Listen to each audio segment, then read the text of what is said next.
Ai. Ah, Hello, assalamu alaikum wa rahmatullahi wa barakatuh. Maren san kullu yo kado ka kyale Muhammadu Ture ta wara ke kan Germany ya Berlin yo ndim men jang nyenere Musa Sissoko yo namulla la trindi yo gonai. So Musa Sissoko allo ay andu konno soni kon nangan se gan Musa Sissoko. Ok, mare musoni kara ngeto ni Musa Sissoko mbaka Gambia yi ka ke wakati nta kuntenna Germany yi français no ngati no ko be da Allemagne so ndinga rinyana ire kebe ga camera mpala ya to ni Muhammadu Touré. Okay, mare mu trindindi yo gane magalengi jinawaren kason tambilen tumu 2021. So ngamunda na Musa Sissoko trindi konga. Yo Musa Sissoko trindi nakata so ninkara honnan kayunye. Honnan kayun yugundo honnan kayu yakaru. So namunda nan trindi Kenya ho ankenda mani wari o so ninkara honnan kayu maka sasa. Honnan kayu ona jopati yakaru ku hinani. Anda mani wari so ninkara honnan kayu yakaru maka sasa. Yo ko ikan kawan te hibe de barni. So ko o society keno kondi ko ane birenga ado life ndaga mo aga lawai nono igondo yakaren chuma kama ankenda mani wari so ninka honna kayuma angal lati be Yo ko angara ko mo gobe ko angara parce que sasa ngana kara hay sasa lemina nyagu o hay Kenya kiyendi way lemina nyagu nyaay o gana daga igun kara igun ngana sege tampile sine kamasu akamanga ma opportunity kitanantere aga simene ho hona be Kenya yakunga agana kata tampile sino karge kata tanjike sine andanya yaki kata tanjike sine kenna nyina yimele mu hilli sikki kunku ngama le nyagarun khanu kunta har kinyene tampile sine yo ina yaki kadiga menga dingira be nke danke YouTube channel nke ga hankene yagarunya dangani ado lebinan tugunnu English na tukunda ngani nke advocate ni women empowerment ado lemunu children's nke fight ni kwada mana kanda nyangati nke wa fight ni kuda nyimme cross ndendo ku society kedi voice inta kusoro dangani yagare sarankulira ado lebinan bucine voice inta kuda English nkanne nyani voice nka sarankulin kanne ko ku soro kuna society kedi kundu aita serenti digan kannenti maga serenti digan kanne utu hara ganani tongunge maga ma writing maga serenti terekana yagare ngana inata nyagare ma lemine ganani inati ampa bani kay ma kenga angidani kay iwasu konno yo okay sasa ntirndi ngakata yakaru ku dingira be yo marutano namda sasa ankin cimme mako o honnan kay yakaru because agabe na wa Gambia awa Senegal awa Mauritania wa salam kullu jamanu kusiya anna salam kullu lemme ngare ana daga school nga yo français nat école ane yakare yo ka taymu na kinye inati ankawarono so ina school kina wala école ke ina sigindi ana daga yaki sasa wa angen ci mema ku yakarum ponnan kaybe nu ga yaki gi kinan ma so isobi kharangenda anya arabe ngaba anya english ngaba wala français ngaba honne ki ngara iwa honne famunu o rawa yuniyo ko dabarni yo ka kinan ti dangani daw kan no konde angen ci mema ku yakaro i rawai mani dabarni wala ini kinan nan kawanta telle kam wane ga lawa ko kin ko katini hamnu ane yakar ko katini golimi ay manca kunda goliranga so ane ga katini duna daga yenga katini no ni kinan mo anke damani advice kidanga ko be ko no mari nyakar ndaken okay nuari ndan se mfa Muhammadu nke advice nga kata soninkara hunnan ka yagaru beno sakati lemnan tugunnu beno ke wakati ga karangenga kebe gani tibabun karangenga soninkalle nyagare suga siba tibabun karangenga ke wakati angara tunan tampai karange ke no nyari iti wan karange ke kutunu ina nyakindiniya nke ganayanga magadunge woyri an gana khara an khara nyimmera serebe hanaga khairi kitana kenna nyimme nda sonin ka ya garenga be gabe nya wari leminan tugunnu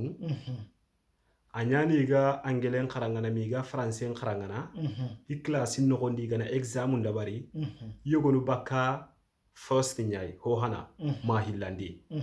they were very clever i hakle lingenni angana honko ni da lenki igana khara lenki ta yagara re ko landia ka kota bane iri kharangen kutu iri yakindi mbai story de pego ko no karangani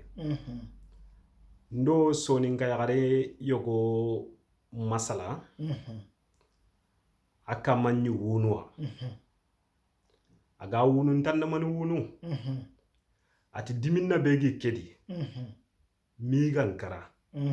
diminna ke dabo kedi ndiken diminna kane mane kai atike ni school nyai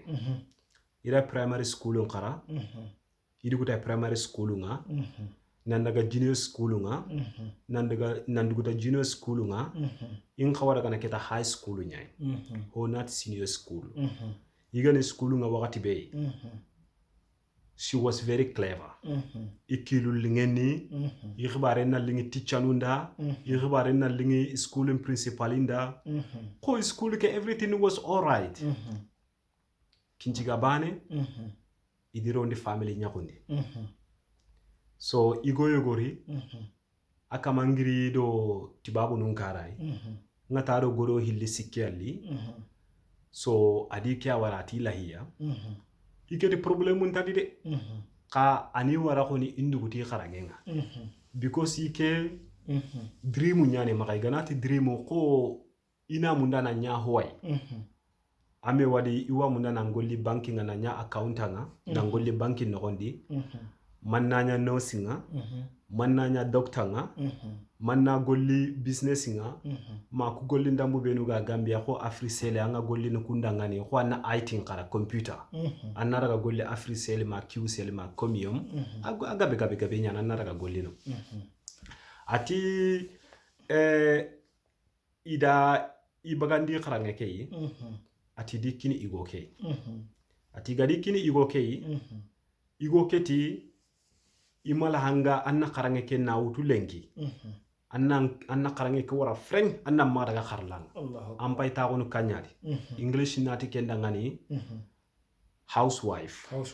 housewife ngani kebe ya gare ampay taagonu kanyadi golle suntanga nan sore na kanto poto na lemunun topoto anke golle ni kenye no matter how tuaru suga maga antu aku kena hasuntai anken tu akun khembanga ni kebe anda igande soro anda ta kundi soro ngure so anken tu galonga ni kebe igande ngana lingo kotabe inat kata ni gande tourna lingo agama lingo kotabe soro ncuna ni gande mbexbo anke nguyu kay mangankara so ke ngara ke yakarebe kono gara ngara kebe nyuunu ati ikina ida ga yakunga ida lempana sara ida lempillandi sara ida lenchikandi sara kine keda to Gambia e sere kundano awara gana Europe awarni kine keda managanya adaga ya kan tugunne tanane ware kadi ada ken khaya ku nariti gella naro kenya kan tugunne de kenya kan lemmedi aga ntadugene ina sere suwari kempa ke ya garim pana aga kebe kharange mbonde agamata me rente nyandi anata masenwade anata mas anga hosutu to ko mure ngawaro nay akaswade ikulla ini ya ganna lemunya kubeni kombo chikintengani kasime gare keigo ayanda ke ya gare kombo nun kanundi because ke ya gare agani ke ya gare tunu wakati be ada nyi ya gare nyai ada di kusaku nyani ayanda kusaku mutu ma ya gare ke aganta kano ko hanaro na no hillo no siko anti ya gare ngara ma lemu sikki kita sere waka kombo sikke konno kendaba agada manyo liti manyo mahar sine nyawo ada gajangen kutuke bane ada haram atida wara agada kengara kenga agada kenya kare wara wakati beyi yagare kira kanjo mogo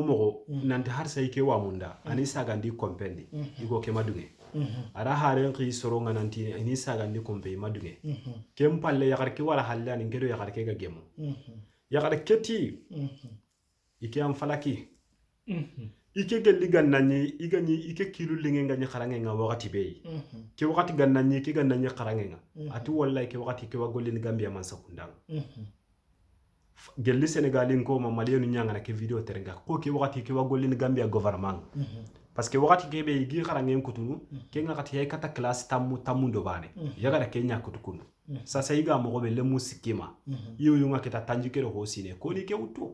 ike daga na ike wi ke kutende mania awa hagara ke yaga life laga na destroy kundu so ke example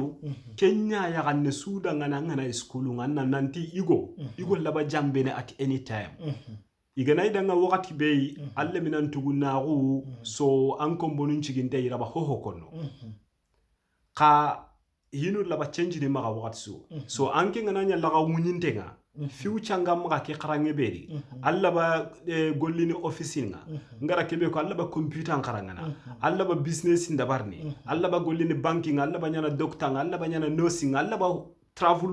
na visa nyime mundu na daga khara abroad alla ba daga na khara Canada ma America ma no taran ke yigori atanda ngani kena nyakhina alo godo hilli sikirina kinanga nan tanda ngana nan daga tago kanni ya gare na hasunta ya gare ganta nan sore na lemen topoto do na kansusa annan daga tago no ken daga lemina nyakanne mundu aya ganta kan ken de kita dan ken ngara aka sasa soron igu nya ko mbaga wunya igo suga di lenki ina munda ina ya garin tugunne kebe di ko sa ko kombo siginte ina munda ina kenya mundu anke mbega da lemu sikki sara ma lemu hilli saranki na dangane igu gabe ya ganta kan ken matanta ya gani de ndiga men terenga kanga ya gani sirebe agaba ngabe anyana tagana nyai awanki life keke mpaka bono aketa manga nkara kenni misi antaka bakanyo konna ndaka ya kitanga ko no sarangol ya garun sisoko wala yagaru njabe nga wala mugu yo angara jabe kebe ko yo njimme maga o mare nyagaru nga ina kidiga me ina trinkati haklenga yo hada mare mesaro surum billa ga kanna ngesi me maga nyimme na ndo khano because angana khairin kita khairi kisala billa ga jopene seresuya khairi ke jopene ange nyimme hinae yo ko kana ku video no tukiai ko na tuindo mare nyagaru nga nanti an kani hada mare menye an ka ficho nyananga yo jahitanga so andan kina gana me kamma so anna try annan kina o matanna gajade si so mata ko annan kina gajade yo khanna tuindan kina nat nanti anki ngana khairi be kitandan kina hina khairi ke jopana so si so ko diga be kani ke be yagaren nan daga golli mancha kundanga kenta ho torno yaunga aga masiro ndimme anta bonande yo sasa o trinidi hilani kagan kebe sasa yo si so kenna kata o mare nyugunye o mare mponna kaybe duga kara sasa o mare mponna kaybe duga kara ino so ninkara angana go wari agabanga ba gabe widi digirinti makara agabe nyen honna kayna ne makara o gona ti makara o diga mi ka kata no be ficho kharangen tanyini maka yo koy makara nanti no ko be nanti iwa golino ngani ase polisa ko nyani wa wala minister ni wala hitana ke karangen tima agabanga bake hosulu ke ani ona try ga survive no mobe anke lay man advice ko no mare broda ndangani o mare ponna kaybe duga kara ko sirebe angat nan tanya kindim tele école nga ada school ndabari yoka anke nyako kisba bunyen cigi ya garake school ki ga kuti sasa anke lay man ko no ken kamanda aga katini yakeke de mana wala do yakake katini hini go dabarni ane yakake kana ni hiyo go dabarni koy go kiraga hiyo go dabarni mobe ane bireke ali fichon no gondi aga katini noni ma anke jime ma ko alla way man ko no honna kay kada koy na katini no ka hamu nanti yakare nga somdam yakare karawa hiyo go dabarni nan koto yugo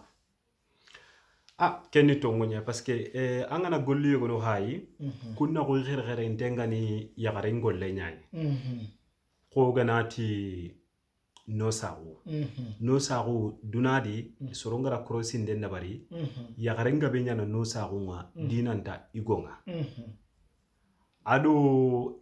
ko nangage yo ndigame ke hay maybe Europe aka masiri because African danon to siri ga Europe angara ga shop horo ndo bitigi horo ndi H&M ado tike maxinu ado atoko Ikea nu ko angana ga shop horo sudi anga sorobe nu nyini gaga gene no ngani kunna ko yagar ngollu nyai yere igunga gollu be nu dabar nu kunno ko sembe tangolli manu nyai kubu sigindu penturundu kapinta ru motoru ndaro hotarane kha hosu khagani ngara kebe kono kada ngani ma indabari yenya hairdresser kuga bangabe kuni yagaru nyai so ado masilinde ku yagaru laba kusu dabarni donc angana kati chance kinna nyaqe ngana ku dabari basu suntari because ana bireke no hondi nan kendo yagare ke suwada ngani hillande ga munda nanti oso nen ka yagaru khana lo kharangendi nke kadin koro sinden dabari saran kullun kanga ni rakello tibabun kharangendi mega kati no sa kon kharangana na ma kenga na nya doktoronga english nga doktoro go gangudi gatini gynecology gynecology ni doktoro be specialist ndengare yagare mbane doktoro yigati yagare doktoro anke na simma yagare be parce que yagare nyagu ni gonga ma kempedi yagare nyagu ni gonga le ka yagare ngana ti ime yagare yani kei awa watiyo gonu wani nayi maybe agana daga kata igundo gotoro nga asaka muno na kunko na suko parce que yakare nyago ni igo nga akina gaiti igobe yo khanga na o kara saran kulli yagarun khanu nga akhara mega kinye dogotora gon titilinga makinga nusa ko nga o saran kulli yagarun nga daga katti ya igani